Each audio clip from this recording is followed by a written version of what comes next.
राजस्थान में क्या कुछ बड़ा होने वाला है? आखिरकार क्यों साल 2028 के विधानसभा चुनाव से पहले कांग्रेस पार्टी के अंदर एक बार फिर से सियासी हलचल तेज हो गई है, वो भी ऐसे समय में जब सीएम कुर्सी को लेकर सचिन पायलट जद्दोजहद कर रहे हैं। साल 2028 में राजस्थान के अंदर विधानसभा के चुनाव होने वाले हैं। उस चुनाव से पहले अचानक सचिन पायलट के बेटे आरान का मंच पर आना, एक रैली में नजर आना, क्या ये बताता है कि सचिन पायलट अपने बेटे आरान को भविष्य की राजनीति के लिए तैयार कर रहे हैं? जो सपना उनके पिता राजेश पायलट ने देखा था, जो सपना उन्होंने देखा था, वो पूरा नहीं हो पाया, लेकिन क्या वो अपने बेटे के अंदर उस सपने को देख रहे हैं? वो सपना सीएम कुर्सी का है। वो बात अलग है कि डिप्टी सीएम की कुर्सी सचिन पायलट को मिली थी, लेकिन उसको उन्होंने ठुकरा दिया था, क्योंकि डिप्टी सीएम जैसा पद कुछ नहीं होता, ये सचिन पायलट के मन में था। अब क्या आरान भविष्य के सीएम चेहरे हैं? क्या राजनीति में उनका आना ही ये बताता है कि पायलट ने अभी से तैयारी शुरू कर दी है? 2028 से पहले कांग्रेस के अंदर क्या क्या बड़े बदलाव होंगे और आरान को कैसे आने वाले समय के लिए देखा जा रहा है, इस मुद्दे पर आज हम बात करेंगे। बातचीत करने के लिए हमारे साथ मौजूद है हमारे सहयोगी दीपक भाई। और दीपक भाई, बहुत बहुत स्वागत है। धन्यवाद राहुल सर, इस पॉडकास्ट में धन्यवाद। दीपक भाई, 2028 के चुनाव से पहले आरान का राजनीति में एंट्री करना, सचिन पायलट के साथ आना, आरान को एक लॉन्च के तौर पर देखना, क्या लग रहा है आपको कि सीएम चेहरे के तौर पर जो है सचिन पायलट उन्हें तैयार कर रहे हैं? और अभी फिलहाल कम उम्र है, पढ़ाई भी वो कर रहे हैं, लेकिन अभी कुछ समय पहले हमने मध्य प्रदेश में देखा था कि सिंधिया के बेटे नजर आए थे, कमलनाथ के बेटे जो कि वो भी नजर आए थे, और दिग्विजय के बेटे जो कि वो राजनीति में हैं ही। तो जिस तरीके से अपने बच्चों को तैयार किया जा रहा है, खास तौर पर राजस्थान के अंदर, जबकि पायलट की स्थिति जो है वो डामाडोल नजर आ रही है, तो कैसे देख रहे हैं आप कि आरान जो है वो सपना पूरा कर पाएंगे जो पायलट देख रहे हैं? देखिए, सबसे पहली बात राहुल सर ये कहना चाहूँगा कि राजनीति में परिवारवाद कोई पुरानी बात नहीं है। बिल्कुल कह सकते हैं कि हाल फिलहाल में भी आपने जैसे जिक्र करा, 3-4 उदाहरण दिए, लेकिन उनमें सबसे गौर करने वाली बात ये थी कि वो सारे नेता स्टेबल थे। जैसे अब सिंधिया का आपने यहाँ पर बताया, सिंधिया के बेटे क्रिकेट एसोसिएशन के साथ जुड़े हुए और धीरे धीरे पॉलिटिकल तौर पर भी स्टेटमेंट देते हैं, तो उनके पिता केंद्रीय मंत्री हैं। दिग्विजय सिंह की आपने बात करी, उनके पिता मुख्यमंत्री रहे। कमलनाथ का आपने जिक्र किया, उनके पिता मुख्यमंत्री रहे। अब भूपेंद्र सिंह हुड्डा के बेटे दीपेंद्र हुड्डा की बात करूं, वो भी कभी मुख्यमंत्री रहे। अशोक गहलोत के बेटे भी यहाँ पर अगर हम देखें, वैभव गहलोत, तो वो भी राजनीति में है, वो भी मुख्यमंत्री रहे। वसुंधरा राजे के बेटे अगर हम दुष्यंत की बात करें तो वो भी मुख्यमंत्री नहीं। लेकिन बात सचिन पायलट की आती है, क्या इन हालातों में अपने बेटे को आगे करना सही कदम है? क्योंकि राजनीति में तो लाना है, ये बात तो तय थी। अब जैसे लालू ने तेजस्वी को लाए, नीतीश के बेटे की चर्चा हो रही है, तो वो सारे बड़े पदों पर थे, अब वो आगे आएंगे तो बड़ी जिम्मेदारी, बड़े नेतृत्व के साथ आएंगे। लेकिन पायलट अभी उस कद के नेता नजर नहीं आ रहे। देखा जाए, राष्ट्र में केंद्र मंत्री रहे, आपने कहा उप मुख्यमंत्री रहे, लेकिन वो पद संवैधानिक तौर पर कोई पद माना नहीं जाता। बस एक कह सकते हैं मन बहलाने के लिए आपको कह दिया उप मुख्यमंत्री, और वो पद उन्होंने बाद में कह सकते जब उनसे छीना गया तो लड़े भी नहीं कि नहीं मैं बना रहूंगा। तो वो सवाल है, 2028 का चुनाव होने देते, नतीजे बेहतर आते, अगर किसी बड़े पद पर जाते तो शायद बड़ा अच्छा फैसला होता कि आप सही वक्त में लाए। अब अगर आप देखिए, जिस माहौल में हम सचिन पायलट के बेटे की चर्चा कर रहे हैं, उस माहौल में हमें ये मुद्दा नहीं भूलना चाहिए था कि वो अरावली बचाओ का मुद्दा था, पर्यावरण का मुद्दा था। क्योंकि पेड़ पौधे बचेंगे, जंगल बचेगा, पहाड़ बचेंगे, तो कहीं ना कहीं मानव को जो जरूरी चीजें मिलती हैं प्रकृति से, वो चीजें बचेंगी।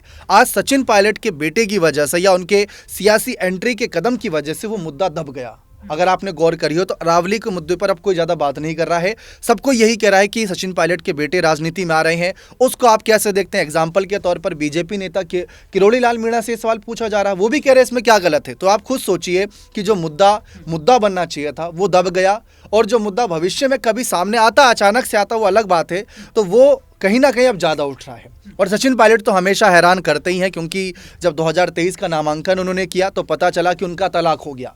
मतलब तलाक ऐसा हुआ कि किसी को कानो कान खबर नहीं, और क्यों हुआ ये तो आज तक किसी को पता भी नहीं। और राजनीतिक रूप से देखा जाए तो ये पारिवारिक मसले हैं, चार दीवारी के अंदर के मसले हैं, होना भी चाहिए, ऐसे मसले उजागर नहीं होने चाहिए। यहाँ पर तारीफ होगी सचिन पायलट की कि अगर कोई महिला का विषय था या खुद का विषय था तो बाहर नहीं आने दिया। लेकिन अब सचिन पायलट के बेटे राजनीति में आए तो वो हैरान करने वाला भी कदम है, क्योंकि अभी आरान की उम्र बहुत कम बताई जा रही है। तो ये माना जा रहा है कि बस उन्हें अभी सिर्फ मंचों पर लेके जा रहे हैं, दिखा रहे हैं कि आप लोगों से मिलिए। क्योंकि आप देखते होंगे सचिन पायलट पार्टी के महासचिव भी हैं, AICC की मीटिंग में जाते हैं, छत्तीसगढ़ के प्रभारी हैं, तो वहाँ ज़्यादा जाना होता है, उनका राजस्थान में मौजूदगी कम। अब मान लीजिए अगर वो टोंक के विधायक हैं तो जनप्रतिनिधि के रूप में किसी को आय कर देंगे, उनका बेटा वहाँ कुर्सी पर बैठा रहेगा ताकि वो यहाँ से बात सुने, अपने पिता तक बात पहुँचाएं, ये कर सकते हैं। लेकिन अगर मुख्यमंत्री चेहरे की बात है या उप मुख्यमंत्री की ही बात है तो उनके लिए बहुत सारे कह सकते हैं कांटों बिछे हुए अभी से। दीपक भाई, कुछ समय पहले अगर देखा जाए तो शायद 2 बार कोशिश सचिन पायलट की तरफ से की गई कांग्रेस छोड़ने के लिए। ये बात भी सामने आई कि विधायक उनके साथ नहीं है या विधायक पार्टी छोड़ने के लिए तैयार नहीं। इस वजह से पार्टी छोड़ने का जो फैसला सचिन पायलट कर रहे थे वो भी उन्होंने फिर टाल दिया था उसका, क्योंकि ये बात जब चल रही थी कि जब सिंधिया ने कांग्रेस छोड़ा फिर बीजेपी की तरफ आए तो शायद कुछ ऐसा ही कदम पायलट की तरफ से उठाया जाएगा। अब कितनी उम्मीद आपको लग रही है कि 2028 से पहले अगर सीएम कुर्सी के लिए उन्हें लॉन्च नहीं किया जाता है या सीएम कुर्सी के लिए नाम उनका सामने नहीं आता है तो पायलट कुछ ऐसा कदम उठाएंगे, तीसरे मोर्चे की तरफ जाएंगे, जो तीसरा मोर्चा नरेश मीना जो कि बना रहे हैं। और एक सवाल ये भी रहेगा कि अंत में हमने देखा कि प्रमोद जैन भाया की जीत होती है और भाया गहलोत के करीबी है। इससे कितना 28 का जो सियासी सफर है 28 तक का वो गहलोत के लिए आसान हो गया है, पायलट के लिए कितना ज्यादा मुश्किल हो गया है जी। और पायलट का अगला कदम अब किस तरीके से देखिए, आज के समय तीसरा मोर्चा अगर कोई बनाता है तो वो अपने पैर पर कुल्हाड़ी मार रहा है, क्योंकि राजस्थान, छत्तीसगढ़, मध्य प्रदेश, हरियाणा और इसके साथ साथ गुजरात की बात कर लें, ये ऐसे कुछ राज्य हैं जहां तीसरा मोर्चा सफल नहीं होता।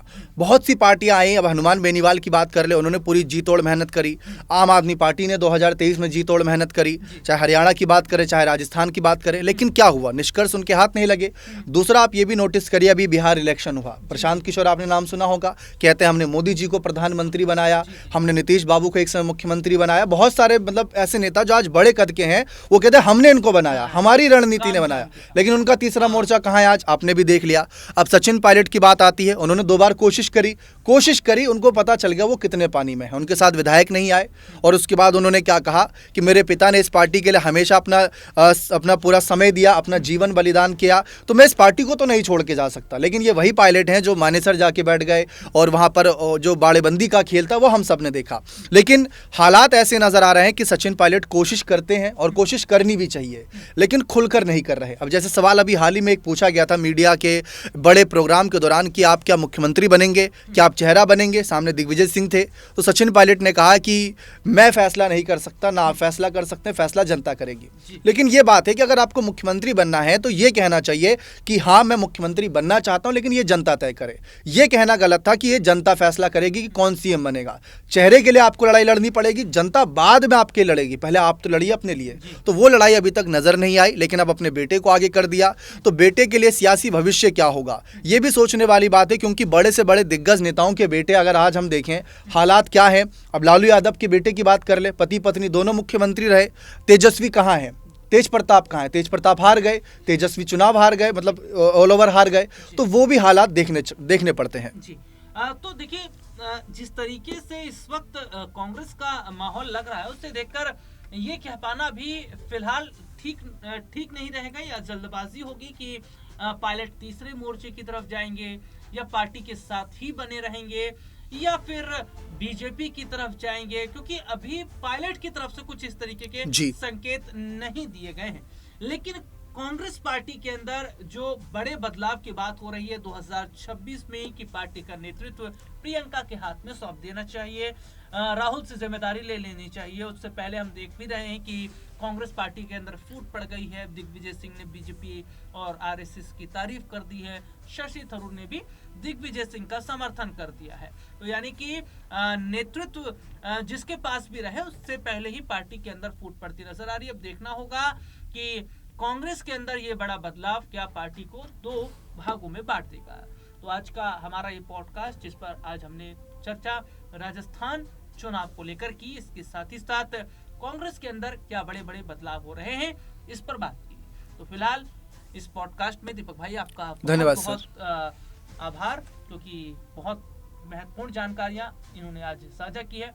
ऐसे ही और मुद्दों पर हम फिर से हाजिर होंगे। तब तक के लिए मुझे और हमारे जो सहयोगी हैं उन्हें इजाजत दीजिए। नमस्कार।